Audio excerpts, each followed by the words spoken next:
Haleluya abantu bakaJehova, siyanibingelela ngegama lenkosi yethu Jesu Kristu.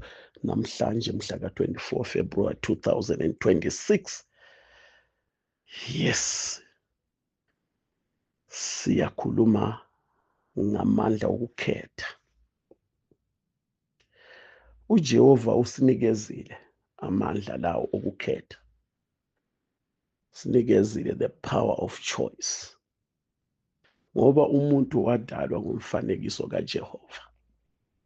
uJehova uyamgayida nje kuphela.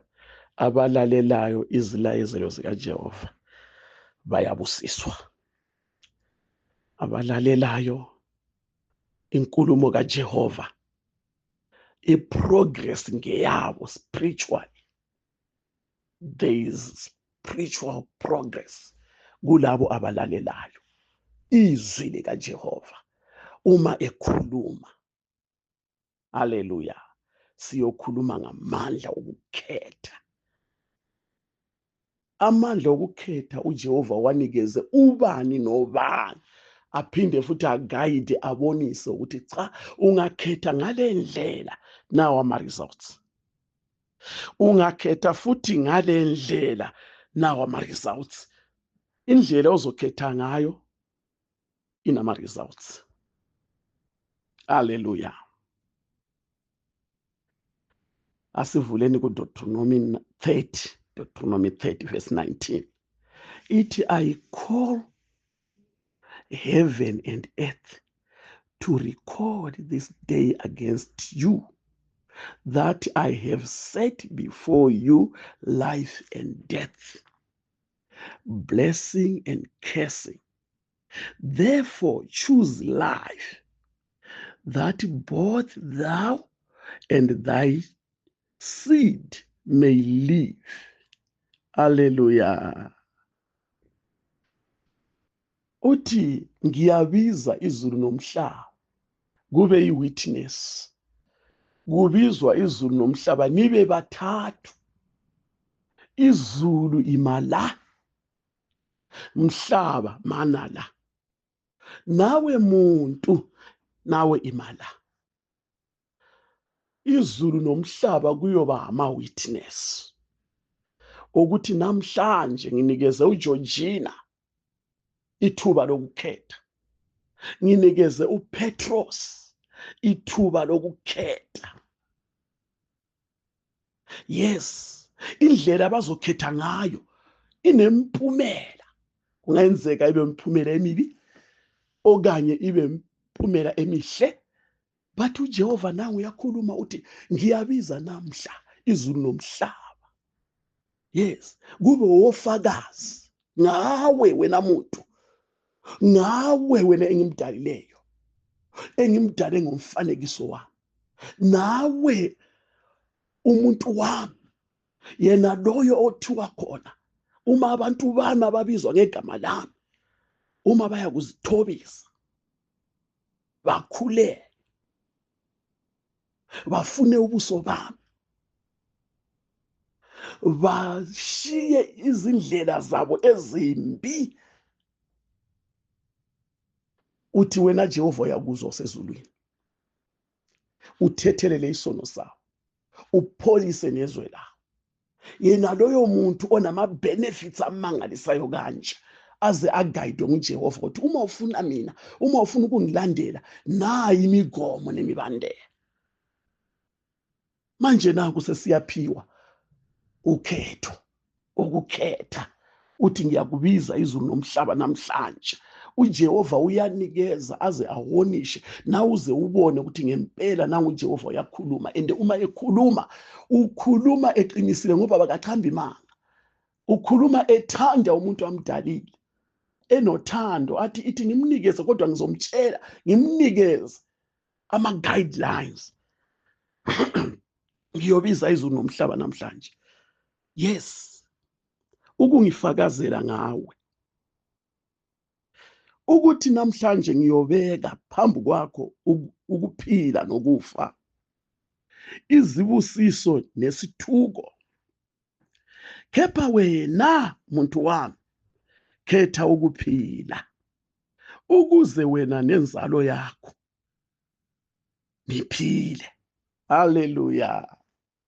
Namhlanje siyokhethani bantu bakaThixo? Namhlanje wena ukhethani? uJehova uthi khetha mina uphile. Haleluya. Ngaphandle kunokufa. Yes, yonke into yanikezwa ichoice. Nempukani nayo yanikezwa ichoice. Kepha impukani yathi ikhetha, yakhetha izinto ezibolile. Yakhetha lapho kunuka khona. Na kuze kube namhlanje uma ubona impukani ibe lokho iyazungeza, uzowazi ukuthi khona into enuka, khona into efileyo. Manje thina nangu uJehova uyasigayida. Babusisiwe abakhetha ukhetha okuhle. Singadistejwa uSathane, ngoba uSathane akafuni sikhethe uJehova. Ngoba umhlaba into enhle bathi imbi, isho njalo eIsaiah 5:20, into enhle kuthiwa imbi, embi inhle. Umhlaba uhlanekele, unjalo umhlaba. Manje nangu uJehova uThixo wethu elunge kangaka, uthi khetha ukuphila uphile wena nenzalo yakho.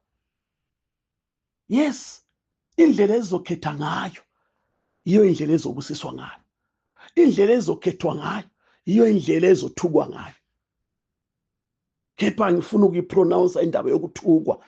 Ngiyafisa nami ngishumeza abantu bakaThixo abadalwe ngomfanekiso kaThixo. Ngiyabafisela ukukhetha okuhle ukuthi bathole isibusiso esivela kuJehova. Babe namandla ukukhetha, bakhethe khona lokho Jehova abathi mabakhethe. uJehova uthi khetha ukuphila. Haleluya. Uthi khetha ukuphila mntanami.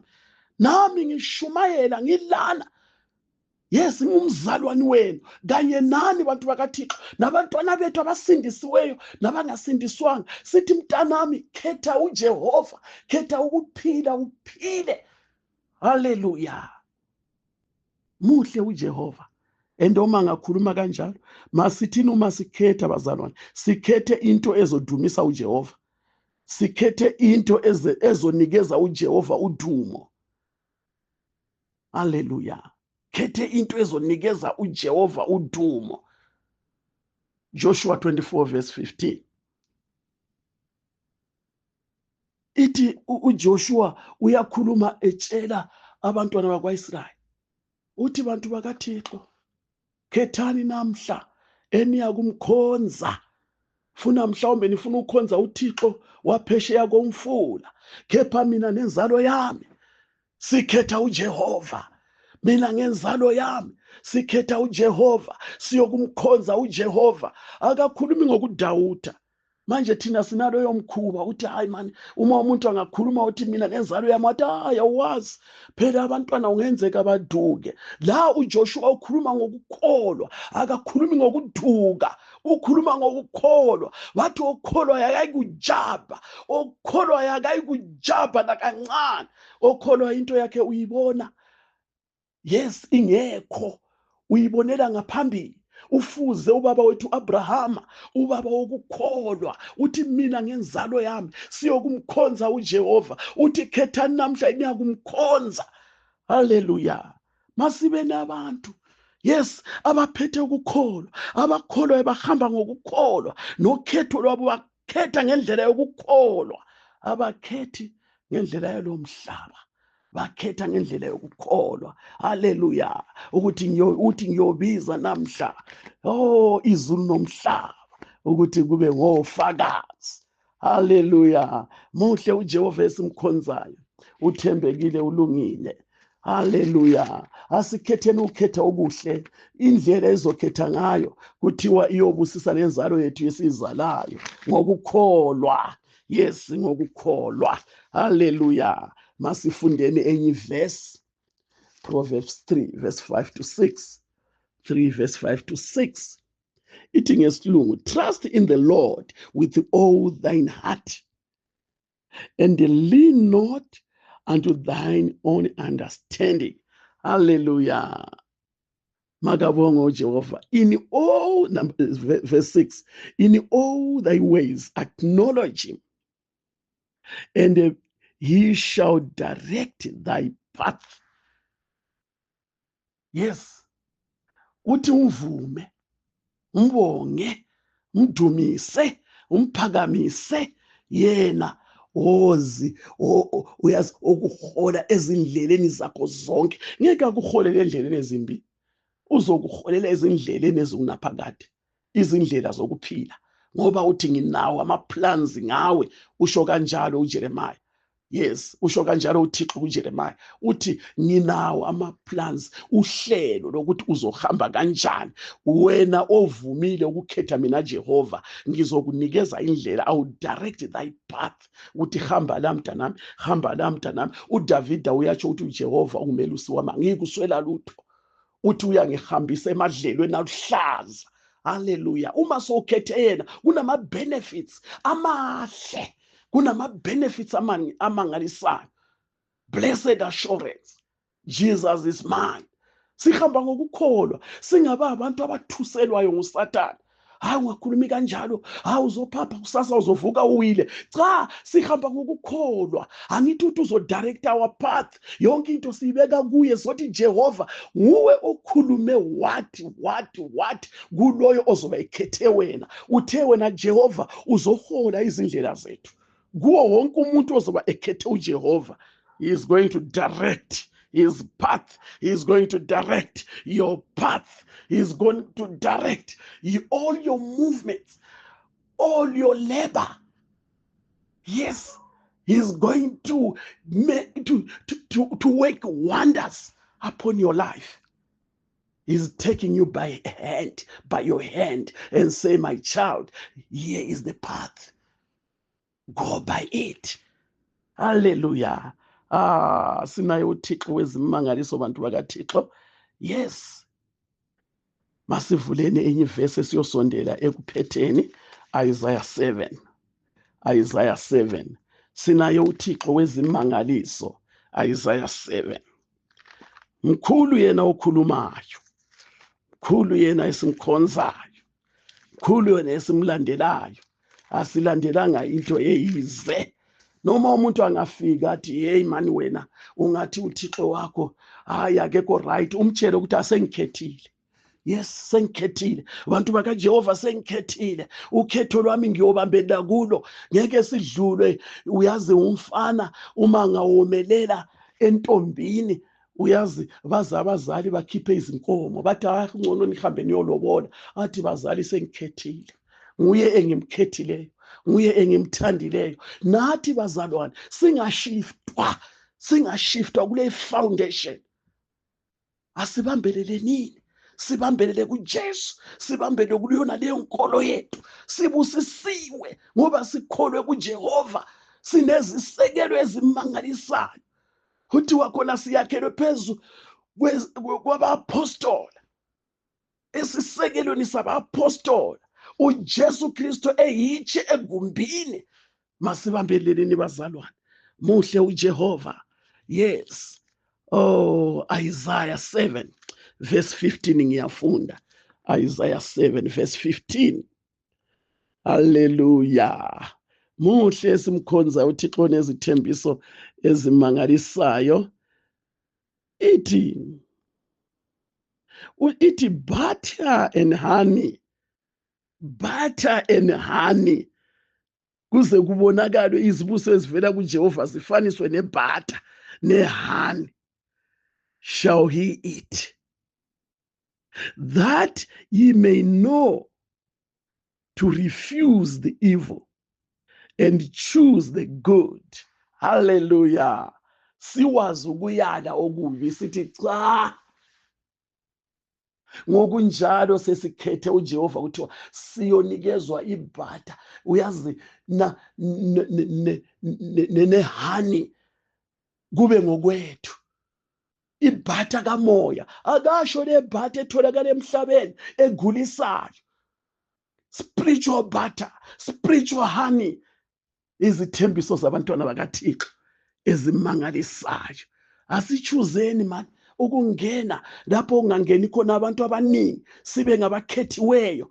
Bheka uJehova uyasenzela okuhle. Bhekani ukuthi umkhulu kangakanani ebantwini abaningi. Uma siya esiguqweni, bhekani uma siya esiguqweni, uJehova achuze wena, asindise wena kuyo yonke le population egcwele umhlaba, kuyo yonke abantu, i-congregation yonke ekhona enkonzweni, ekhona ethempelini. Sithi uma siya esiguqweni sigijimele sibaningi. uJehova asindise uGeorgina nanguyana, uJehova asindise uJoni nanguyana, akukhethe wena. Athi sekawukhethile, sekakunikeze igazi lakhe eligugu, wena uhambe uyachitha. No, akunjalo. Ungachithi igazi likaJehova, uthole ifavor kuJehova. uJehova ukukhethile, nawe umkhethe kuze kuyovalwa. Ungakhathalele endleleni, hamba naye umusha, ubonge uma sowuleso ngumpunga, uthi uJehova ungisindise kwaze kwabalana. Asimkhetheni uJehova kule ntambama bantu bakaThixo. Siyabonga kakhulu, inkosi mayibusise, masithandazeni. Thixo Baba, busisa izwi lakho, abantu bakho abazolilalela, malingene emathanjeni abo, abagulayo baphile ngegama likaJesu, abakukhethileyo ngale ntshumayelo, ngale sermon, abakukhethileyo Baba, babusise, ubusise nenzalo yabo, xoshe nezifo emzini yabo. Siyabonga babusisa konke ngegama likaJesu. Amen.